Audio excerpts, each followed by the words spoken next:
Bien, hermanos, hoy estamos reunidos para aprender algo sobre el perdón. Podéis apuntarlo en vuestras cuadernos de notas como título, el perdón.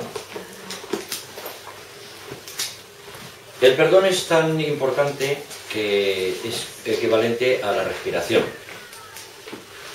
Porque los seres humanos, como chocamos unos contra otros, si no aprendemos a perdonarnos y a recibir el perdón, nos ahogamos.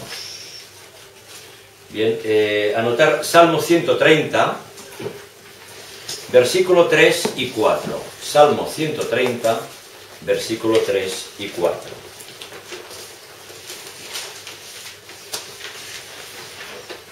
Dice así la palabra de Dios. Ja es una apócope de Jehová, de Dios. Ja, si mirares a los pecados, ¿quién, oh Señor, podrá mantenerse? Pero en ti hay perdón para que seas reverenciado. El perdón que nos otorga Dios cuando le pedimos perdón por haber hecho algo en contra de su ley es para que aprendamos a reverenciar su nombre, a no transgredir sus leyes. Pero como un niño se levanta y cae, y aprende a caminar y cae, pero se levanta, dice la Escritura que 7 veces cae el ser humano, el creyente, pero 7 veces lo levanta Dios. En otras palabras, siempre Dios va a levantar de su posición caída al creyente que reconoce que está caído. Amén. Si miráis a los pecados, ¿quién, Señor, podrá mantenerse? Bueno, si Dios nos castigara conforme a su ley, seríamos fulminados como Sodoma y Gomorra, como dice la Escritura. Seríamos fulminados. Nos perdona el Señor porque ya el perdón está en Cristo en la cruz, porque nuestros pecados y enfermedades fueron clavadas en la cruz con Cristo, dice el profeta Isaías capítulo 53, ¿verdad? Ahora miremos el Salmo 133. Y anotar, Salmo 133, y anotar, sin perdón no hay armonía, ni bendición, ni vida eterna. Sin perdón no hay armonía, ni bendición, ni vida eterna. ¿Por qué digo que anotes eso? Porque hay 3 cosas que este Salmo nos enseña. Dice el versículo 1, mirad cuán bueno y cuán delicioso es habitar los hermanos juntos en armonía. Pero imaginaos una orquesta, que toque sin armonía, o un coro que cante sin armonía. Eso suena a una caja de grillos. Uno se va por aquí, uno se va por allá. Y esto es una congregación que no está junta en armonía. Armonía significa en la misma sintonía, en ese caso espiritual. Acabamos de tomar el pan y el vino, hemos pedido perdón a Dios, ahora estamos en sintonía para recibir esta palabra. El versículo 2 dice, es como el buen óleo sobre la cabeza, el cual desciende sobre la barba de Aarón, y baja hasta el borde de sus vestiduras. Aarón tenía una barba no incipiente como la mía, sino una barba que llegaba hasta la cintura, símbolo de dignidad sacerdotal. La barba que llegaba hasta la cintura. Bien. Todos los nazareos en el Antiguo Testamento que no se podían cortar el cabello, tampoco se cortaban la barba. Por tanto, le crecía el cabello largo y la barba también. En algunas culturas vemos que leí el récord Guinness de un hombre que tenía como 15 metros de cabello, ¿no? Nunca se lo había cortado. Claro, contra menos te lo cortas, menos crece. A menos velocidad crece, ¿no? Y la barba también, la barba se la tenía que enroscar, ¿no? Y tenía como 3 metros de larga la barba. Y tenía que enroscarla, ¿no? Yo me pregunto cómo se lavaría los cabellos de la barba, ¿no? Pero bueno, tenía sus ayudantes, ¿verdad? En China había una costumbre que la gente pudiente y en otras culturas, las señoras de gran categoría social, nunca se cortaban las uñas. Y tenían las uñas de 60 centímetros hasta 80 centímetros. Ya se les retorcía como un cuerno, ¿no? Pero claro, era la dignidad de que ellas no hacían nada. Tampoco usaban papel higiénico, imaginaros, ¿no? Tenían los esclavos para ellos.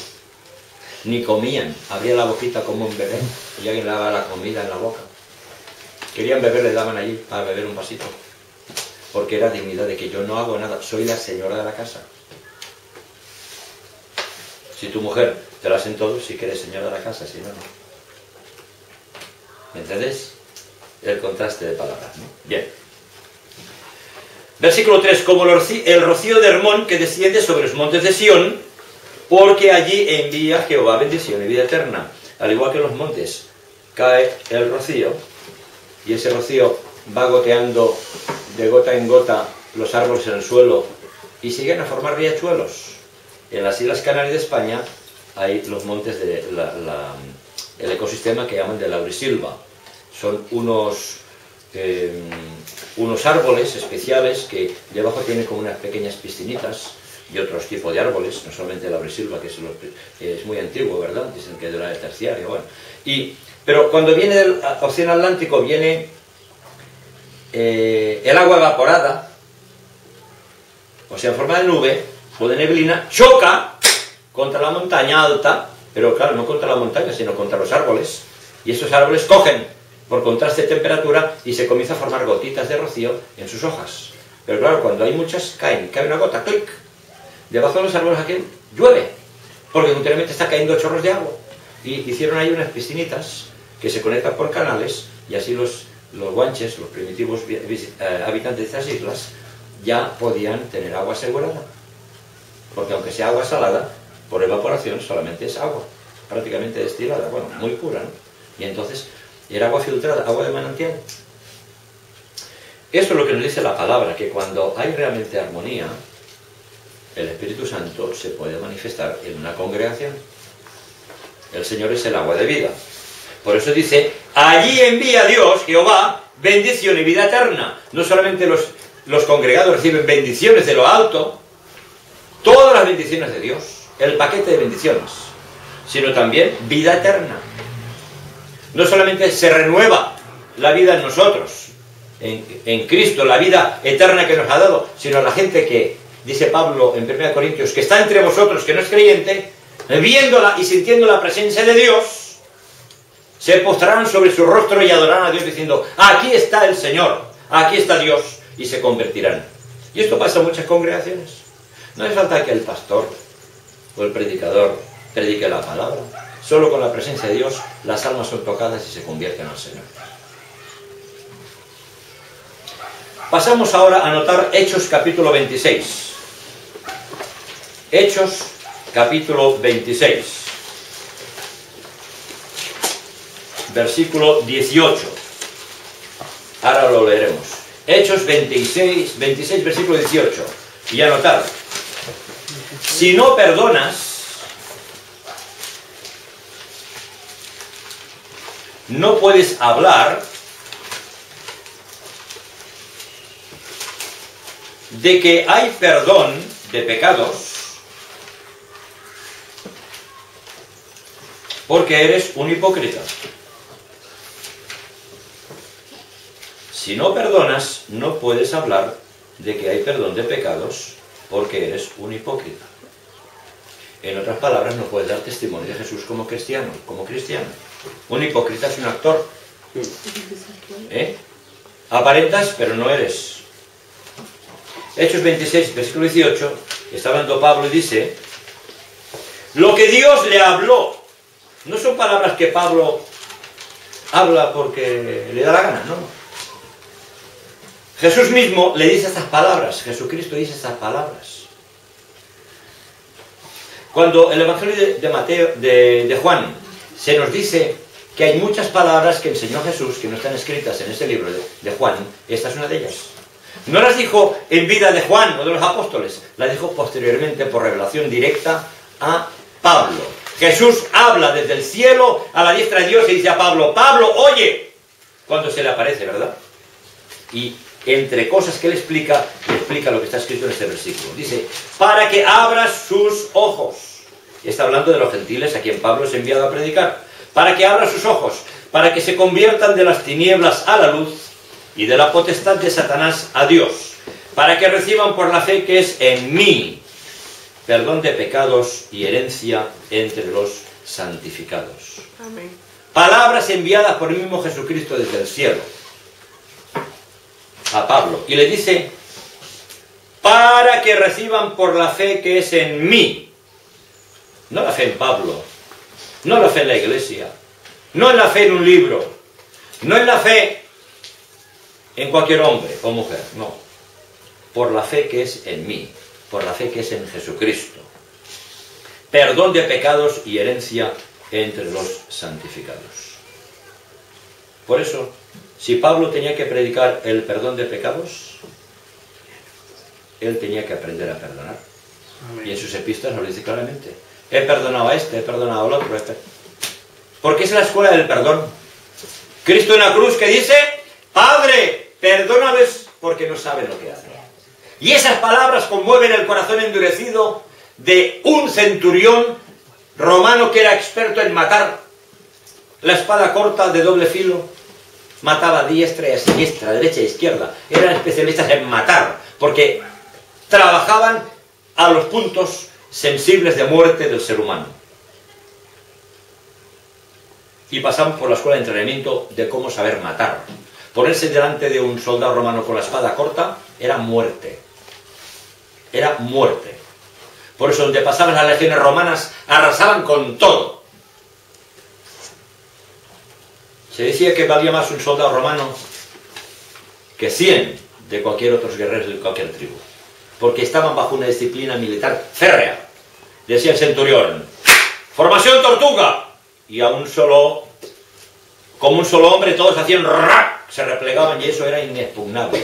Ya les podían botar ahí piedras, flechas, lanzas, aceite hirviendo. Eso lo botaba todo. Por eso Pablo dice, usa el escudo de la fe.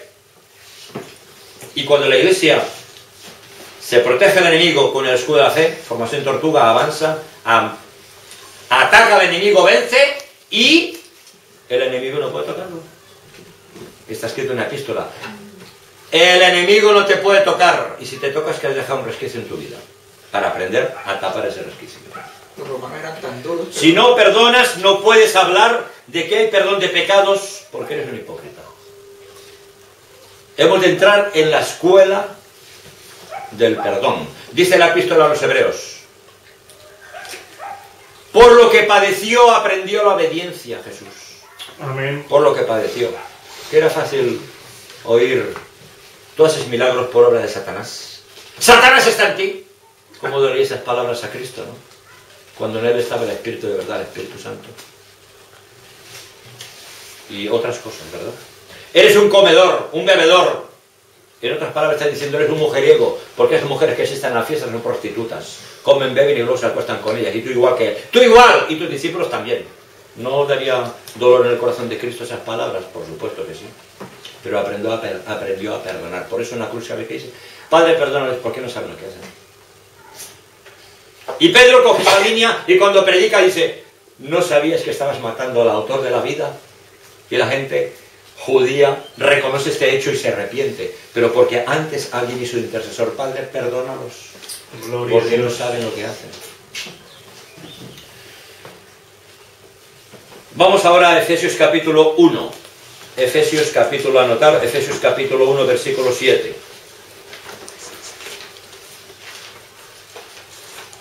Efesios. Capítulo 1, versículo 7.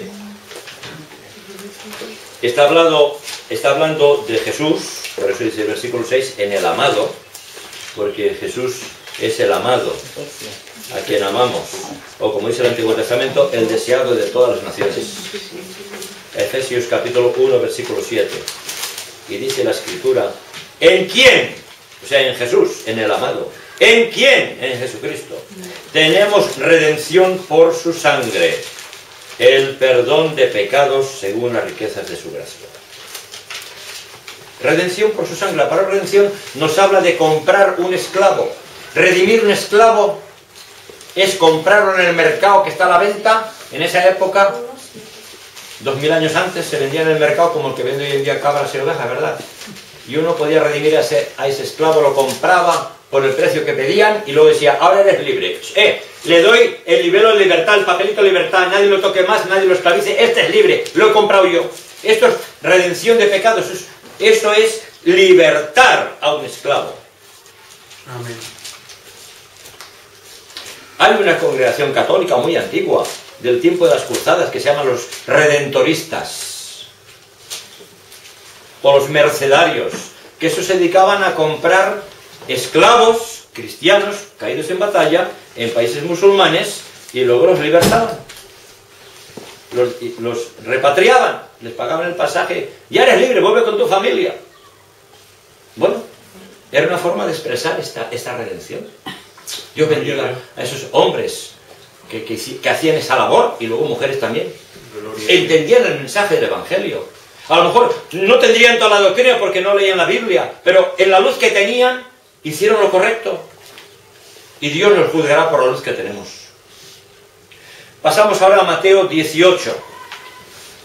Anotar Mateo capítulo 18, versículo 21 y 22. Evangelio de Mateo capítulo 18, versículo 21 y 22.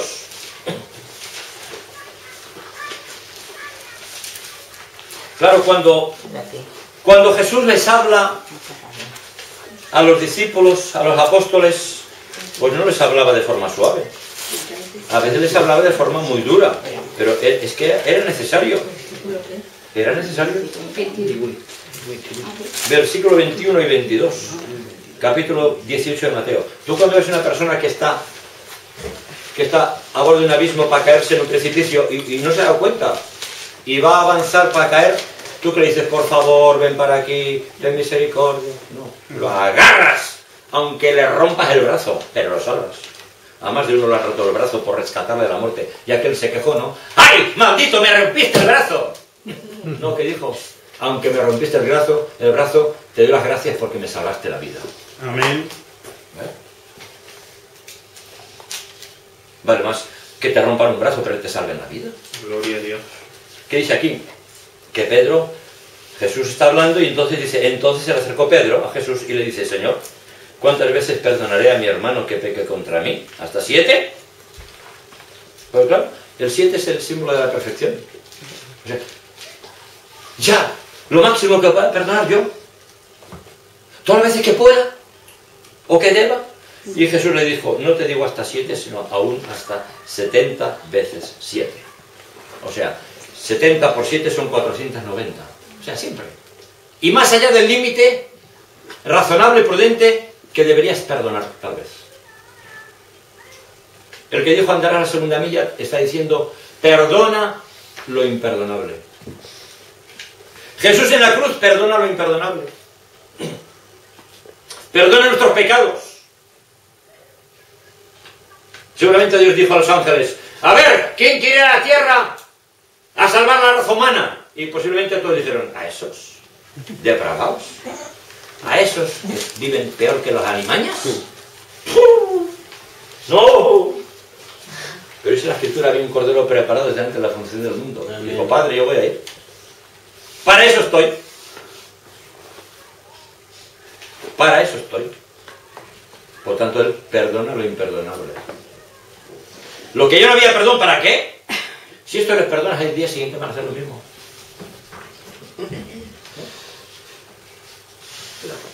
Trata de perdonar a uno que te ha calumniado. Trata de perdonar a uno o a una que está chismorreando de ti o murmurando de ti. Trata de perdonar al que te ha estafado. Y encima con toda la gente te dice, y el dinero no te lo devuelvo. Otra vez. Trata de perdonar cosas. ¿Puede perdonar a una mujer que la han violado? Sí. Sí, entendiendo el mensaje de Cristo. Una vez una mujer me dijo, hice un aborto, Dios no me puede perdonar eso. Y yo le dije, no. Dios te puede perdonar cualquier cosa si tú le pides perdón. Lo único que te dice, no lo hagas más. Porque hoy en día el aborto se considera como nada, como sacarse la cera de las orejas. Vas al médico, oiga, me destapona la oreja porque tengo un tapón. Hay mujeres que van, oiga, quíteme ya, que me molesta eso, que no quiero cargar con ese hijo.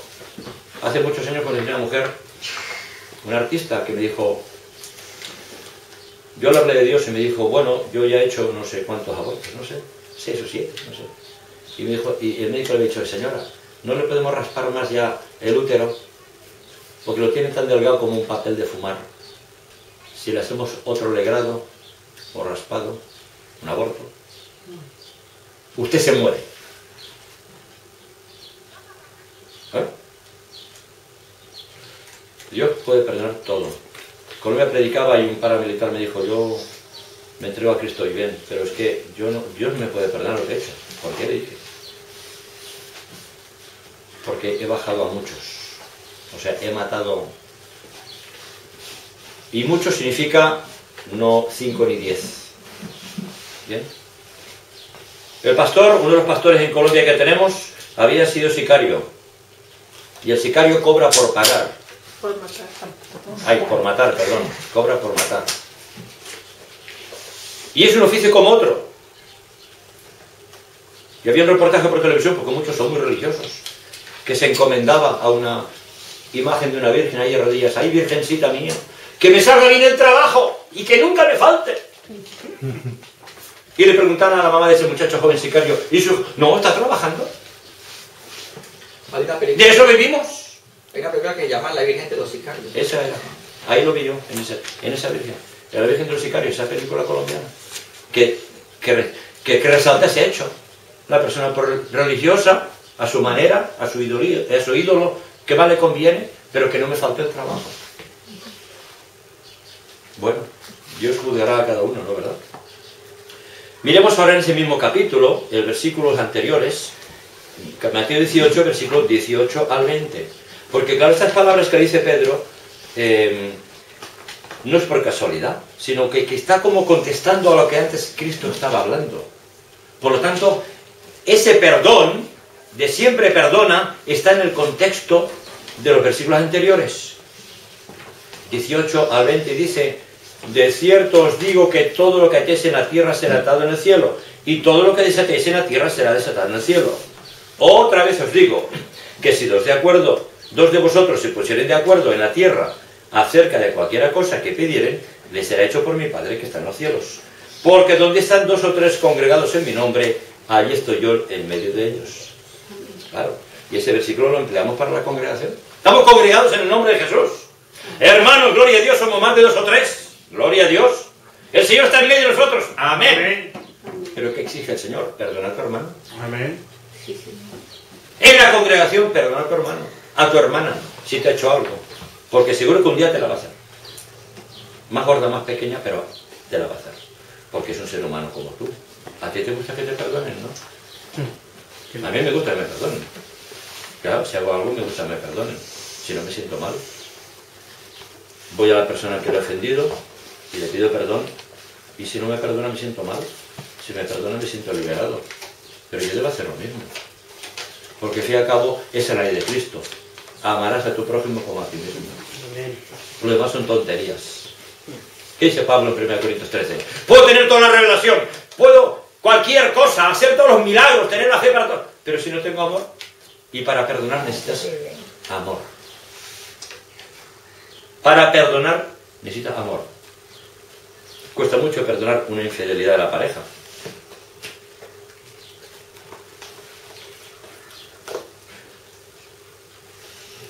Una mujer le dice al marido, mira, estoy embarazada, ¡ay, qué bien! Sí, pero el hijo no es tuyo.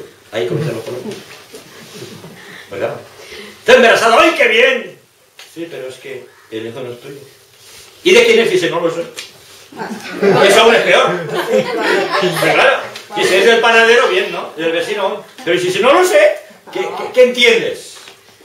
¿Cuántos pasaron por ella? Ni saben. ¿No? Bien. Anota. Si no perdonamos, nuestra oración es nula. Si no perdonamos, nuestra oración es nula.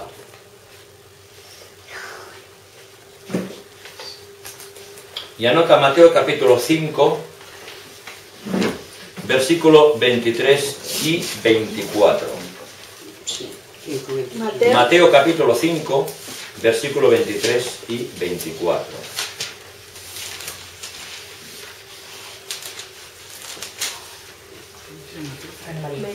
Dice aquí la palabra: por tanto, si traes tu ofrenda al altar,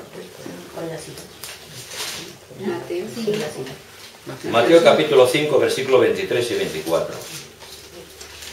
Por tanto, si traes, bueno, aquí hemos puesto, hemos traído la ofrenda al Señor durante este culto, ¿verdad? Por tanto, si traes tu ofrenda al altar y allí te acuerdas de que tu hermano tiene algo contra ti, deja allí tu ofrenda delante del altar y anda, reconcíliate primero con tu hermano y entonces ven y presenta tu ofrenda. Cuando el apóstol Juan, inspirado por el Espíritu Santo, escribe su epístola, 1 de Juan capítulo 4 versículo 20, dice: si alguno dice yo amo a Dios y aborrece a su hermano, es mentiroso. Pues el que no ama a su hermano a quien ha visto, ¿cómo puede amar a Dios a quien no ha visto?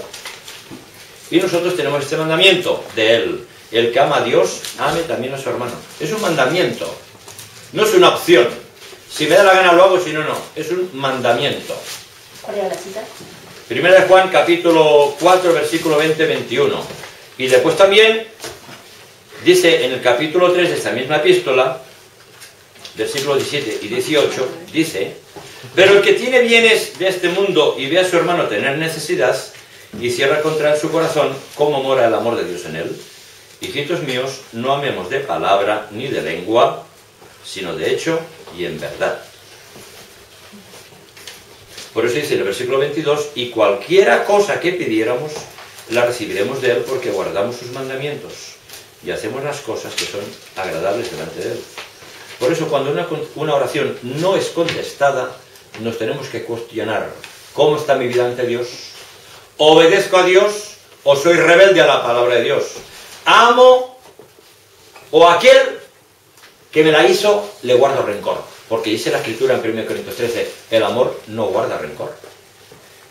Si yo no soy capaz de perdonar, es que tengo rencor contra esa persona y por lo tanto no la amo.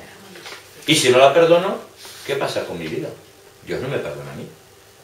En el Evangelio de Mateo capítulo 6 habla Jesús del Padre Nuestro y dice que si no perdonamos, Dios no nos puede perdonar, aunque quiera. No nos puede perdonar porque nosotros nos metemos como dentro de un caparazón como la tortuga, ¿no? Mientras la tortuga está metida en el caparazón, no puede caminar.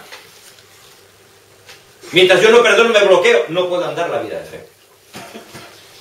Bien, termino con dos citas bíblicas, anotarlas.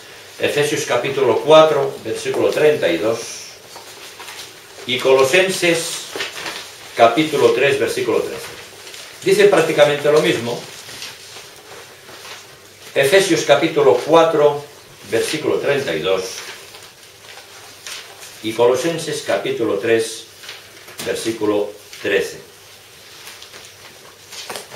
En Efesios 4, 32 dice la palabra: antes sed benignos unos con otros, misericordiosos, perdonándoos unos a otros, como Dios también os perdonó a vosotros en Cristo. Y en Colosenses 3, versículo 13 dice: soportándoos unos a otros y perdonándoos unos a otros, si alguno tuviera queja contra otro, de la manera que Cristo os perdonó, así también hacedlo vosotros. Mira, si formamos parte de una congregación cristiana, es porque hemos entendido que Cristo nos ha perdonado. Amén. Y hemos aceptado su perdón. Gloria a Dios. Si no, no formamos parte de una comunidad cristiana. Pues con esa aceptación de ese amor, también tenemos que perdonar a otros. Amén. ¿Qué Dios te ha perdonado a ti? Yo sé lo que Dios me ha perdonado a mí. O lo que me perdona cada día a mí, cuando me doy cuenta que he fallado. Pues yo tengo que perdonar igual al hermano, a la hermana, a mi semejante, dice la Escritura. Bien, que Dios os bendiga y que Dios te bendiga a ti que estás mirando por internet. Esta palabra ahora va para ti.